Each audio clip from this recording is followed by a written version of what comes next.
Good morning. This is going to sound weird, so please don't judge me. If someone asked me, Divija, what was your favorite part of school? I would say it was when I was in class 12. Because I just loved studying for my board exams. That feeling of peace and joy when I opened the books, memorizing each line, being at home the whole year, just to study with no distractions. It just made me feel so complete.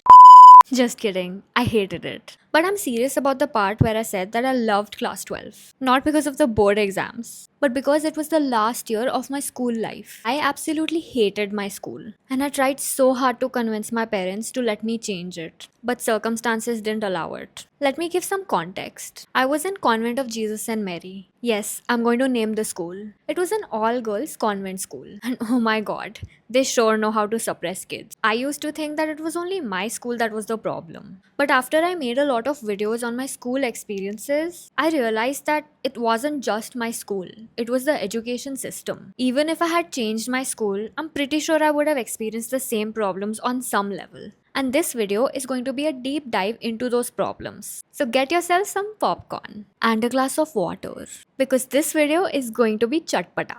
The Indian education system. Some people absolutely hate it. Some people are okay with it. But there is not a single person who loves it. There is so much wrong with it, but not many people discuss this after they leave school, once they grow up. They get over it, they forget it, they move on with their life. It's like it's not their problem anymore. It's a problem for the next generation. But the thing is, kids don't really get to have a voice. They don't have power. They're seen as immature and over emotional. So the only one who has power in this world is adults. But adults are busy in their own lives. So nobody really talks about this. But I will. Because unlike most people, I did not forget. And I don't think I ever will. I have spent half of my life in education. I'm not going to forget what happened there. By the way, if you are one of those rare people who loves the Indian education system, this video is not for you. I'm sure some people will watch this and be like, it's not that bad. What is she saying? Why is she complaining so much? Well, I am talking on the basis of all the life experiences of people who follow me. I'd asked my followers to share their school experiences with me,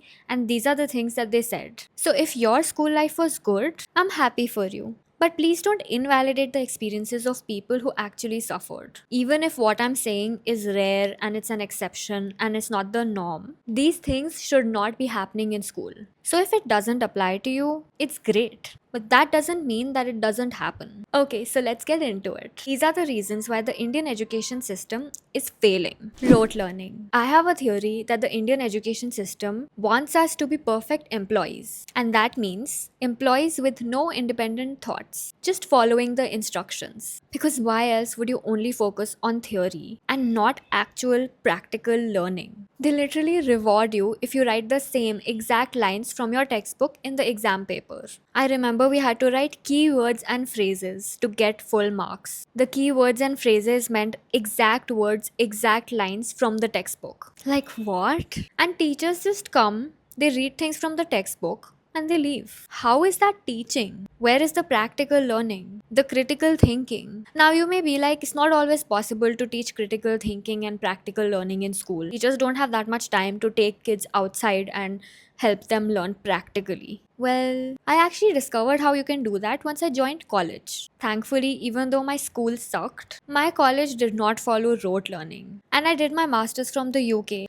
Thankfully, I was privileged enough to do that. And they didn't follow rote learning either. I got to experience real knowledge and real education over there. You can make exams and assignments more practical by making questions that make children think outside the box. They can learn the theory and then answer the questions in their own unique way by applying the theory to practical questions. You can also encourage the kids to reflect on what's wrong with the current theories, and this helps them to learn how to think critically. For example, my college literally used to make us watch movies as assignments, and then critically analyze them using the theories that we were learning. That helped me learn so much. I feel like it gave me an extra bulb on my brain because then you're not just going with what is served to you. You learn to apply your knowledge and theory to real life. And trust me, this is possible for almost any subject. Sure, it might take some extra effort on the teacher's part or the education system's part, but you can teach kids how to think critically outside the box in different ways for any subject. But that requires the teachers to think outside the box.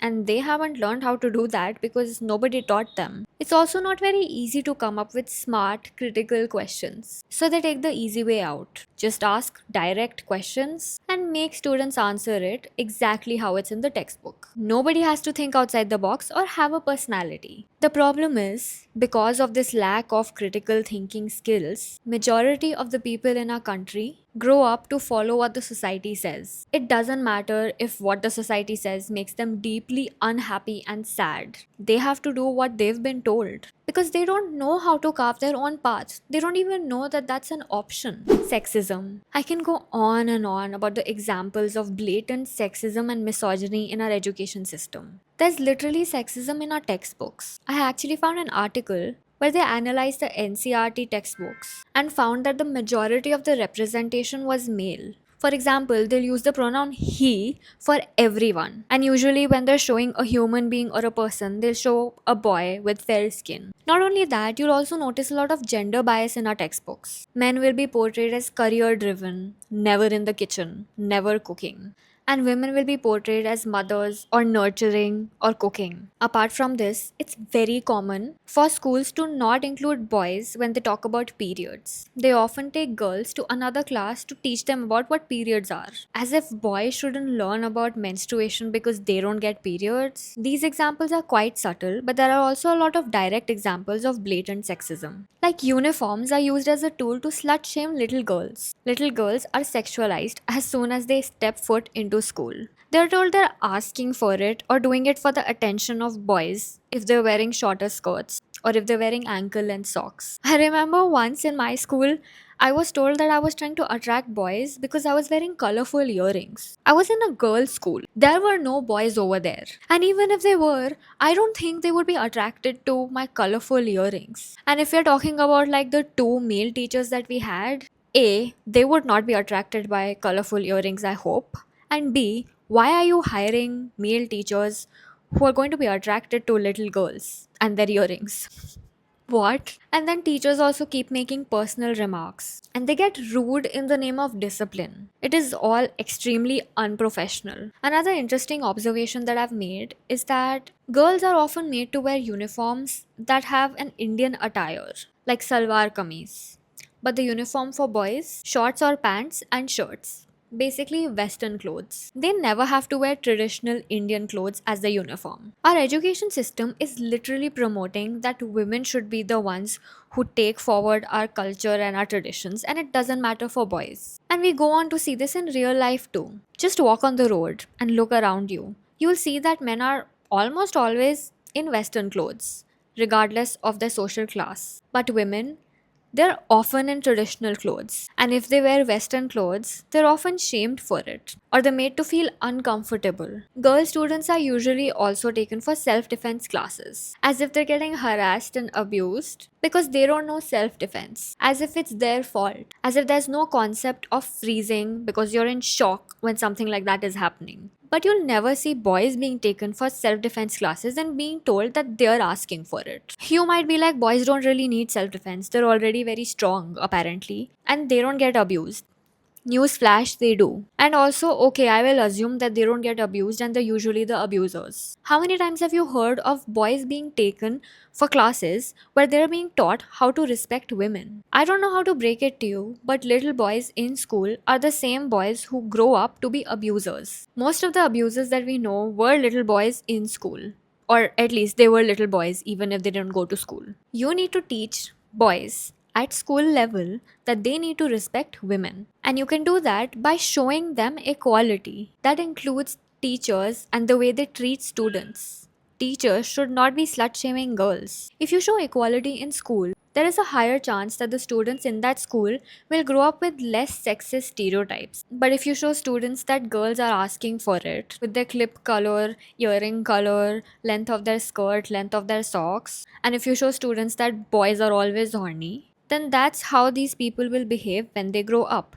Girls will internalize the fact that if something happens to them, it's because of them, and boys will grow up knowing that they can just do anything without any consequences. Social hierarchy. Now, this might be a little unpopular and controversial, but I know uniforms exist so that people can stop discriminating. But I don't think that it works. Because you can dress everyone up in the same clothes, but if their mindset has casteism and classism, then they're going to be like that regardless of what they're wearing. I remember this really uncomfortable incident in my school. I think I was in class 9 or something, and a new student had just come. She wasn't very fluent in English, and I think she was from a very small town. So she had a very different accent, like an accent from a small town. She used to enjoy singing, and she kept telling everyone that. And I remember that the first day that she came, all the students stood in a circle around her, and she was singing in her language, and they were all laughing at her. I was a kid and I was not a part of that circle. I was looking from far away. I didn't even know what classism and casteism is, but it just felt so wrong to watch that happen.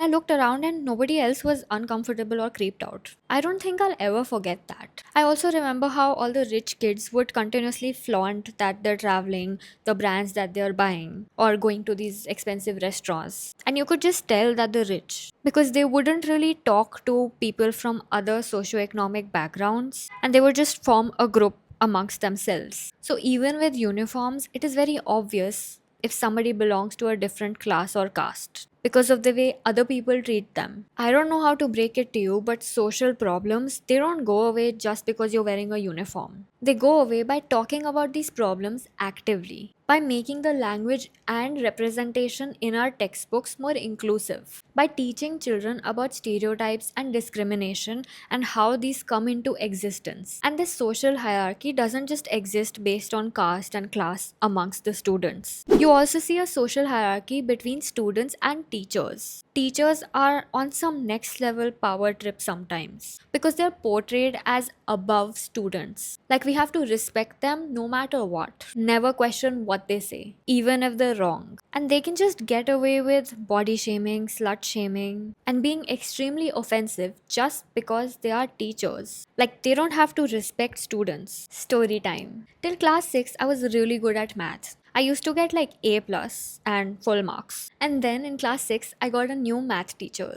Her name was Mrs. Susan. Yes, I'm going to name her because why not? And my god, she's probably one of the major reasons why I started hating my school. She used to call students to the board to solve sums. And if they couldn't, she would literally humiliate them and make the whole class laugh at them. And once she called me to the board and I couldn't solve it because I was very shy as a student and I couldn't do things if everyone is staring at me. And somehow she just really enjoyed humiliating me, so she started doing it in every single class. I would dread every single math class because she would call me to the board and force me into trying to solve the sum, and then I wouldn't be able to because I would get humiliated and feel really anxious. And she kept doing it. It's almost like she got a kick out of it. Because if a student, a young child, is not able to manage solving equations that you're teaching them, then you're supposed to support them. Make them feel like they can ask for help, not humiliate them publicly. Like, I'm not sure how that solved anything. This happened for 2 years, and then after her, I was never able to get good marks in math ever again. Like, not just good marks, I actually started failing in it because I was just so scared and I lost all self confidence in math. I tried tuitions, my parents tried to teach me, nothing worked because I would just always get so uncomfortable doing math sums. I would just get so anxious and scared while doing it that I couldn't learn how to do it. Even now, I'm like 28 and I still get a little scared when I have to calculate something, second guess myself. I always ask someone else, is this the right thing? Am I doing it right? And I just know that it's because of her, because of the 2 years that she taught me. I associated that subject to anxiety. So you see, that's a hierarchy. It's like a dictatorship. I can't go and complain about her to anyone, and she can treat me however she wants. just because I'm a child. Like, what do you do if you're getting bullied by your teacher? Who do you go to? Who will believe you? They're just going to say that you suck at math and you're being lazy or you don't want to learn or that you're stupid. This social hierarchy is made in subtle ways. Like when a teacher comes to the class, the whole class has to get up and greet them. But if a student went into the teacher's room, all the teachers wouldn't have to get up and greet the student. I know it sounds really ridiculous, but that is a huge power dynamic difference. It's often a rule that students have to ask teachers if they can drink water or use the washroom. And then teachers have the audacity to say no. You're saying no to a child drinking water or going to pee. Like what? And these are the subtle ways in which power dynamics are communicated. That teachers are above students and they're more powerful and they deserve to be respected. But students do not deserve the same level of respect just because of their age. Academic pressure. I am convinced that our education system is made in such a way that students should not have a life. Because how does it make sense that students have to go to school for 6 to 7 hours and then have to go for tuitions and coaching till the evening? Like, how bad is the teaching in our schools that kids need tuitions after it? And when are they supposed to live, explore their hobbies, have a social life? All of this is actually looked down upon. And then, if after all of this, a student gets depressed or gets affected emotionally and mentally, they're invalidated. Like, oh, you're a kid, you don't know anything about depression, you don't know anything about stress, you just have to study. Students have their whole life laid out in front of them and they don't get to have a choice. They have to take science. If they don't, they're stupid. There is a whole debate about humanities being for stupid people. They're shamed for taking up any career that provides them with any enjoyment or any sense of fulfillment. They're not allowed to have a holistic, balanced life. There is no sex education. There is no mental health education. They're not taught about money management. Forget about all of these things. They're extras. A lot of schools don't even have humanities as a stream. Can you believe that? I was actually shocked when a lot of people DM'd me about this. I got to know that there are a lot of schools where only commerce and science are offered as a stream. And let's not even talk about psychology. Psychology is not even a subject that is offered in most of the schools. I remember a teacher in my school who once told us that students in humanities don't want to have a career. They just want to be housewives and they're flunkies. Imagine saying that to a whole class of impressionable children. Children that are looking at you to learn, to get knowledge. Teachers also tend to focus more on the students who study better and get good marks. They don't really pay attention to the students who don't get good marks, students that are struggling. And that makes zero sense. Shouldn't you be helping students do better if they're struggling? Like, shouldn't you be giving more attention to them? Schools also usually don't really offer any mental health support. Because how can a kid struggle, right? Nothing stressful about their life. Even if schools do have a school counselor, it's not very reliable. I have heard so many kids complain about the school counselor going and telling their parents what everything they said in the counseling session. There is basically no confidentiality when it comes to these school counselors. I'm not even sure if they actually are qualified therapists. I feel like the main problem is that our education system is built on the idea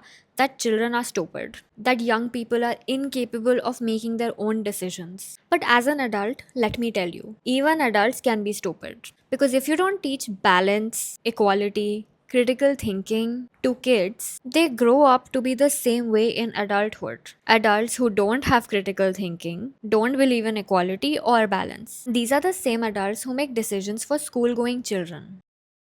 I hope this video validated the experiences of some people, because that's what the aim was, to start conversation around what's wrong with our education system and help acknowledge the suffering of students. I am able to criticize it and to think critically because I was privileged to study in a college that encouraged independent thought. I was also privileged to have parents who didn't force me into following something that everyone was doing just because they were doing it. I was allowed to make my own career choices. But not everyone gets this choice. And I know that. Most people don't.